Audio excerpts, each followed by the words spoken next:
प्रिय बंधू भगिनीनो, मी father doctor Patrick Marceline D'Souza. आज मी मार्क वर्तमान अध्याय 6 वचन 30 ते 34 12 शिष्यांचे पुनरागमन यावर चिंतन करत आहे, मनन करत आहे। मार्कच्या शुभवर्तमानातील या उतार्यात येशू कामगिरीवरून परत येणाऱ्या शिष्यांचे स्वागत करताना आपणास दिसतो। त्या शिष्यांना ते त्यांच्या कार्यासाठी प्रवासामध्ये असताना त्यांनी काय केलं होतं आणि काय अनुभवलं होतं ते सर्व येशूला सांगायचं होतं। काही दिवस शिष्यांना पुरेशी विश्रांती व झोप मिळालेली नव्हती व योग्य जेवणही मिळालं नव्हतं, त्यामुळे ते थकलेले व भुकेले होते। त्यामुळे तो त्यांचं सर्व काही ऐकून घेतो आणि नंतर त्यांना एका शांत ठिकाणी एकटेच यायला सांगतो, जिथे ते विश्रांती घेऊ शकतील। परंतु अनेक लोक त्यांच्या मागे तिथे आले आणि जेव्हा येशूने त्या अनेक लोकांचा मोठा समुदाय पाहिला तेव्हा त्याला त्यांची करुणा आली, कारण ते मेंढपाळ नसलेल्या मेंढरांसारखे दिसत होते। प्रेषित येशूभोवती जमले आणि त्यांनी जे काही केले आणि शिकवले ते सर्व त्याला सांगितले। मग इतके लोक येत जात होते की त्यांना जेवणाची संधीही मिळाली नाही, म्हणून तो त्यांना म्हणाला, तुम्ही माझ्याबरोबर शांत ठिकाणी चला आणि थोडा आराम करा। म्हणून ते एकटेच नावेत बसून निर्जन ठिकाणी गेले। पण ज्यांनी त्यांना जाताना पाहिलं त्या पुष्कळांनी त्याला ओळखलं आणि सर्व गावातून पायी पळत पळत त्यांच्या पुढे ते पोहोचले। आणि जेव्हा येशू उतरला आणि त्याने एक मोठा लोक समुदाय पाहिला तेव्हा त्याला त्यांच्याविषयी अनुकंपा वाटली, कारण ते मेंढपाळ नसलेल्या मेंढरांसारखे होते, म्हणून तो त्यांना शिकवू लागला। प्रेषित येशूभोवती जमले आणि त्यांनी जे काही केले व शिकवले ते सर्व त्याला सांगितले। प्रेषित येशूला सर्व काही कळवण्यास उत्सुक होते। येशूने दिलेले मिशन पूर्ण करण्यासाठी त्यांनी जे जे काही केले होते त्याबद्दल त्यांना येशूला सांगायचे होते।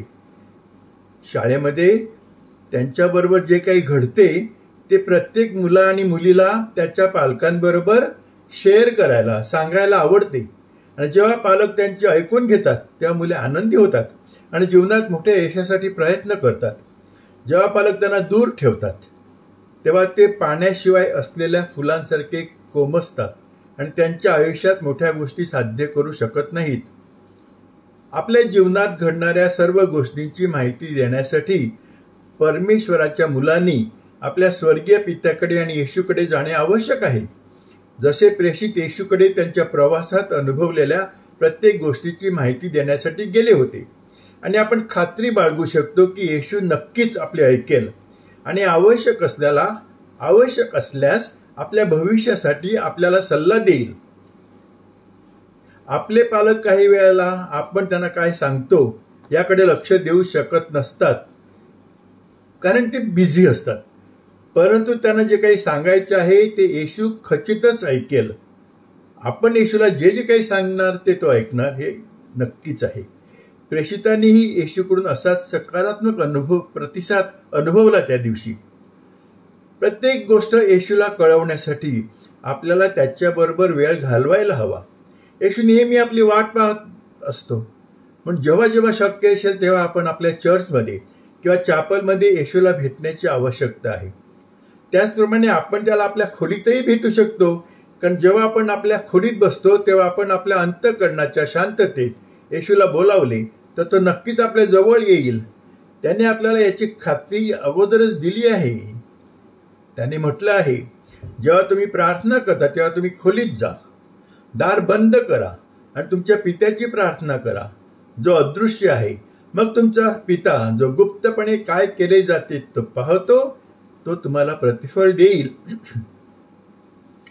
सर्व पालकांसाठी इथे असा धडा आहे की जेव्हा आपल्या मुलांना आपणास काही सांगायचे असते तेव्हा आपण त्यांचे लक्षपूर्वक ऐकले पाहिजे। आपण आपल्या कामात किती व्यस्त असलो तरी आपण आपल्या कामात आहेत असं सांगून त्यांना आपण दूर सारू नये। त्याचप्रमाणे दुसरी लोक ज्या वेळेला आपल्याशी बोलू इच्छितात आणि त्यांच्या जीवनात जे काही घडतंय ते आपल्याला सांगू इच्छितात तेव्हा आपण त्यांना आपला कान देऊन धीराने आणि प्रेमाने त्यांचं ऐकलं पाहिजे। आपले ऐकण्यास आणि आपल्या अंतःकरणाच्या खोल कप्प्यात काय चालले आहे हे समजून घेण्यासाठी कोणीतरी तयार आहे ही भावना आणि आश्वासन खूप सुखदायक, आश्वासक आणि प्रेरणादायी आहे. आपली गरज असलेल्या लोकांसाठी आपण हे करू शकलो तर आपण सुद्धा येशूचे कार्य करत आहोत आणि पुढे नेत आहोत असं आपण म्हणू शकू. आणि जोपर्यंत आपला संबंध आहे, आपण देखील आपल्या जवळच्या आणि प्रियजनांबरोबर धीराने आणि दयाळूपणे जे आपलं ऐकण्यास तयार आहेत त्यांच्याबरोबर आणि इतरांबरोबर आपल्या अंतःकरणातील भावना, आपले यश, अपयश आणि आपली निराशा सामायिक करण्यास संकोच करू नये. मग इतके लोक येत जात होते की त्यांना जेवणाची संधी मिळाली नाही, म्हणून तो त्यांना म्हणाला, तुम्ही माझ्याबरोबर एका निवांत जागी आणि विश्रांती घ्या. येशूचे त्याच्या शिष्यांसोबत अतिशय प्रेमाचे नाते होते.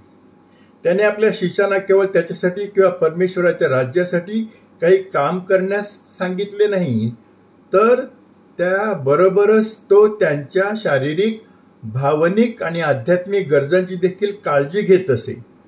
पुष्कळ लोक येत जा असल्यामुळे त्याच्या शिष्यांना जेवणाची संधी मिळत नव्हती, म्हणून तो त्यांना म्हणाला, तुम्ही माझ्याबरोबर शांत ठिकाणी या आणि विश्रांती घ्या. आपण लोकांशी व्यवहार करताना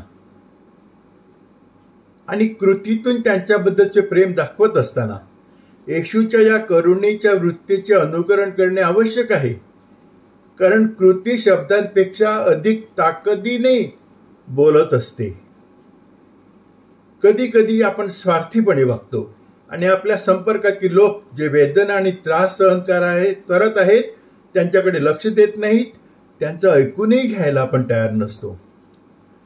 म्हणून ते एकटेच एका नावेत एका निर्जन ठिकाणी गेले. येशूने त्यांना सांगितले, तुम्ही माझ्याबरोबर शांत ठिकाणी या आणि विश्रांती घ्या.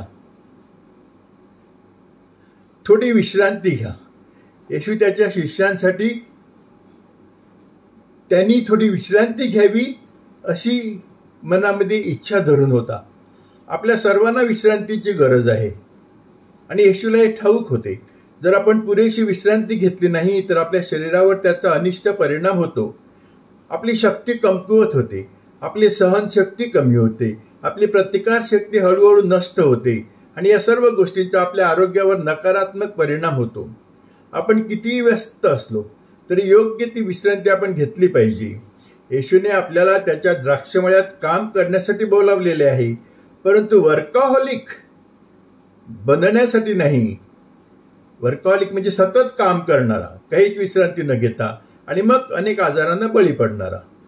त्याचप्रमाणे जर आपल्या अधिपत्याखाली काही कामगार असतील तर आपण त्यांना त्यांच्या शारीरिक क्षमतेपेक्षा जास्त काम करायला सांगू नये किंवा अगदी गुलामांसारखं त्यांना वागवू नये. ते एका निर्जन ठिकाणी गेले. कधी कधी आपल्याला आपल्या व्यस्त शेड्यूल आणि गोंगाट, अतिक्रियाशील आणि वेगाने फिरलेल्या सभोवतालापासून, ॲटमॉस्फिअरपासून दूर जाणे आवश्यक आहे आणि अशा एकाकी ठिकाणी जाणे आवश्यक आहे जिथे आपल्याला जास्त लोक त्रास देणार नाहीत, आपल्या कामामध्ये व्यत्यय आणणार नाहीत. तिथे आपल्या अंतःकरणाच्या शांततेत आणि एकांत अवस्थेत आपण आपल्या अंतर्मनात प्रवेश करू शकतो आणि परमेश्वराला आपल्यापासून काय हवे आहे ते शोधण्याचा प्रयत्न करू शकतो. परंतु ज्यांनी ज्यांनी त्याला जाताना पाहिले त्यांनी त्याला ओळखले आणि सर्व गावातून पायी पळत पळत लोक त्याच्या पुढे गेले. जेव्हा येशू उतरला तेव्हा त्याने एक मोठा लोकसमुदाय पाहिला. तेव्हा त्याला त्यांच्याविषयी अनुकंपा वाटली, कारण ते मेंढपाळ नसलेल्या मेंढरांसारखे होते, म्हणून तो त्यांना शिकवू लागला.